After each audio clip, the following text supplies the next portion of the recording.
ñu ko exécuté dans le régime actuel de Diomaye. Effectivement dañoo saisir ONU bi pour vraiment jéem a xoolaat justice bi au fait. te je crois que c'était pas normal. te ñun dañu waroon dépasser fii. ñun waruñu xuloo tey ba keneen ñëw di ñu àtte. c'est ça qui n'est pas normal. parce que ñun dañu war a attuwaate suñu biir parce que am nañu justice. donc justice bi def liggéeyam. état bi gouvernement génnee loxoom totalement ci justice bi. parce que lii reddition de compte ak reddition des comptes c'est pas la même chose. n'est-ce pas ñii instant ils sont en train de traquer les anciens ministres. te je pense que tey traquer un ancien ministre alors que pays bi mu ngi taxaw économie bi mu ngi taxaw. ça n'a pas d'importance. ça n'a pas d'importance et on espère bien suñu demee ba saisir ONU ñu ngi xaar ni que vraiment ça peut changer que amélioration day am ci loolu. amélioration mun na am ci loolu. parce que tey am nañu droit saisir ONU. donc saisir nañu ONU ñu ngi déglu seen retour. ak par rapport à la situation présente. mais nag li may gën a ñaawlu tamit mooy justice. waroo nekk fii di déglu gouvernement waroo nekk fii di déglu état parce qu'on ne peut pas être juge et partie. Justice dafa war a génn totalement. état bi da war a génn totalement sur la justice. donc man je crois que tey justice bi dafa war a def liggéeyam. dans la normalité. te waruñu déglu kenn si on prend l'exemple tey de El Malick Ndiaye. moom kaam ak Bassirou Fofana. Bassirou Fofana qu'est-ce qu'il a dit. qu'il y a des véhicules qui ont été achetés. Ils veulent acheter des véhicules par rapport à CFAO. N'est-ce pas? C'est une entreprise française. Loolu la wax c'est ça qu'il a dénoncé. moo tax ils l'ont saisi. Kan moo ko convoqué kan moo nekk derrière tout ça c'est le président de l'Assemblée.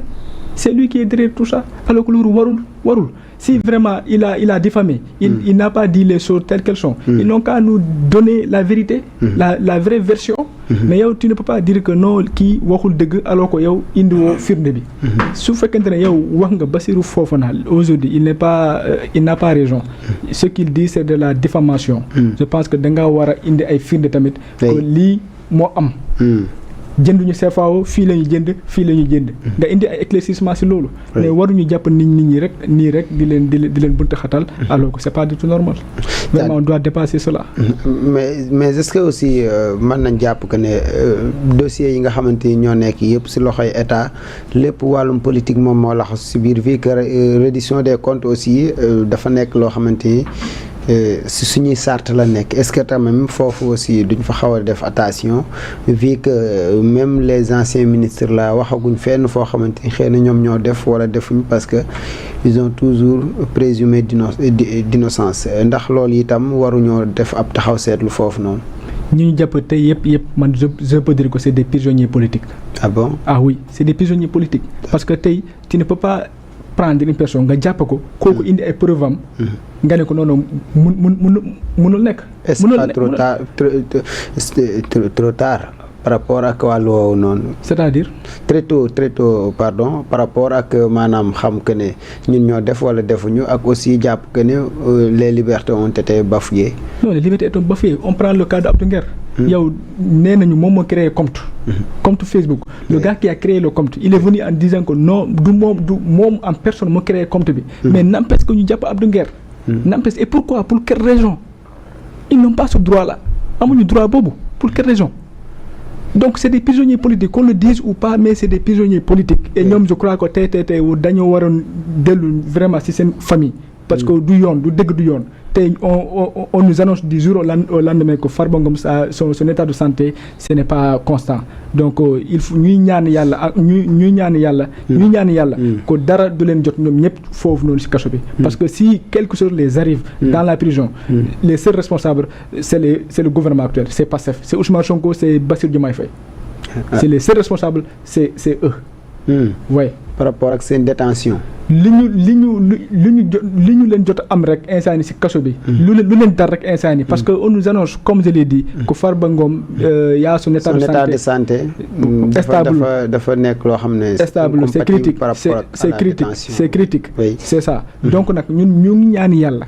dara du ko jot foofu si prison bi. que ça soit Farba Ngom wala keneen ak keneen. mais le contraire. c'est eux les responsables.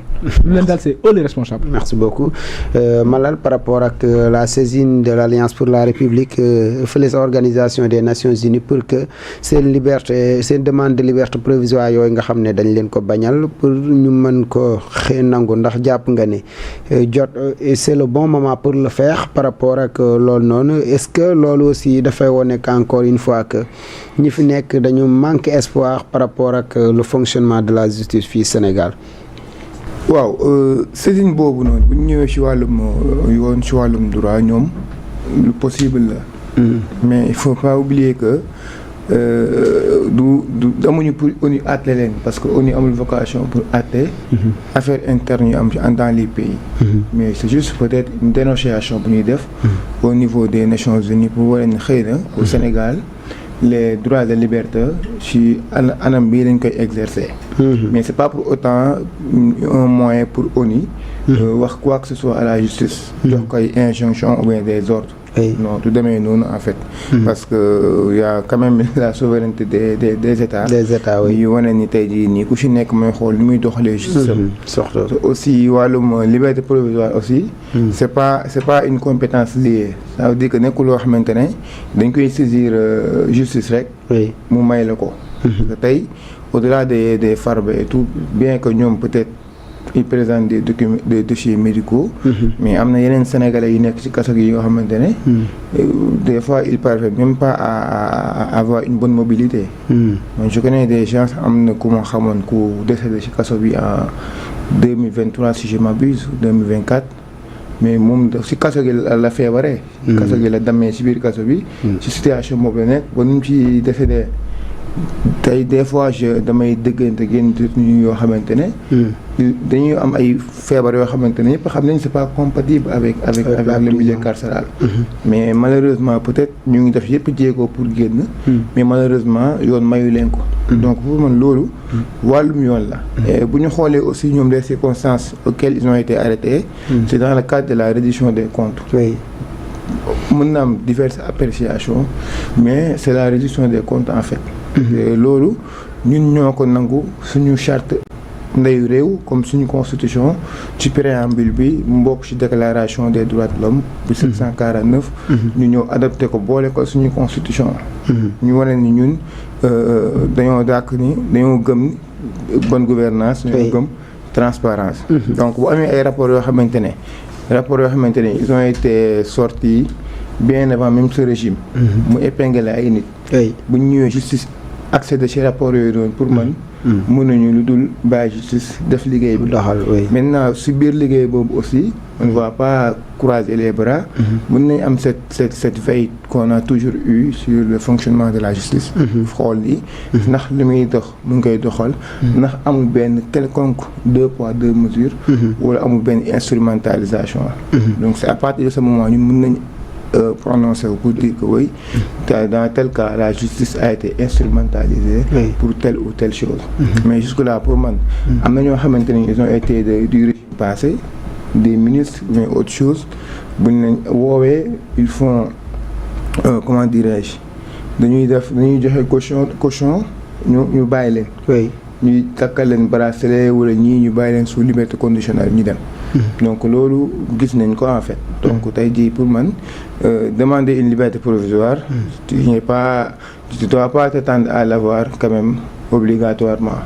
parce que c'est de la discrétion du juge et du parquet ñun ñoo xool. juge utile de temps accorder ou pas. merci beaucoup.